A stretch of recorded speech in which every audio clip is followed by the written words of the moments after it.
लाखांदूर तालुक्यातील लिलाव झालेल्या रेती घाटांवर नियमांना पूर्णपणे धाब्यावर बसवत मोठ्या प्रमाणामध्ये अवैध रेती उपसा सुरू असल्याचा गंभीर आरोप नागरिकांकडून करण्यात येतोय। शासनाने निश्चित करून दिलेल्या अटी शर्ती मर्यादा आणि पर्यावरणीय नियमांचे सर्रास उल्लंघन होत असतानाही संबंधित ठेकेदारांवर कोणतीही ठोस कारवाई होत नसताना महसूल प्रशासनाच्या कार्यपद्धतीवर प्रश्नचिन्ह निर्माण झालाय। विशेष म्हणजे याच रेती घाटावरील बेजबाबदार आणि नियमबाह्य कामकाजामुळे एका युवकाचा मृत्यू झाल्याची घटना घडूनही प्रशासनाने कठोर पावले उचलली नसल्याचा आरोप स्थानिक नागरिक करतायत। युवकाच्या मृत्यूनंतर काही दिवस कारवाईचे आश्वासन देण्यात आलेले आहे, मात्र प्रत्यक्षात रेती उपसा पूर्ववत सुरूच असल्याचं चित्र दिसून येत आहे। स्थानिकांच्या म्हणण्यानुसार ठरवून दिलेल्या परवानगीपेक्षा अनेक पट अधिक रेतीचा उपसा करण्यात येत असून रात्रीच्या वेळी देखील मोठ्या प्रमाणात मशीनद्वारे उत्खनन सुरू असतं। नदीपात्रांचे स्वरूप बदलत असून पर्यावरणालाही मोठा धोका निर्माण होतोय।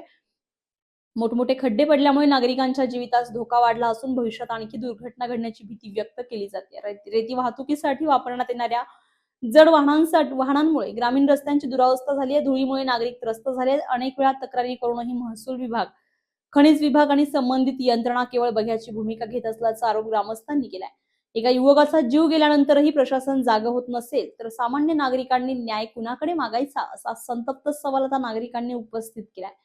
काही ठिकाणी ठेकेदारांकडून अधिकाऱ्यांच्या नाकावर टिचून खुलेआम अवैध उपसा केला जात असल्याची चर्चा परिसरात रंगलेली आहे।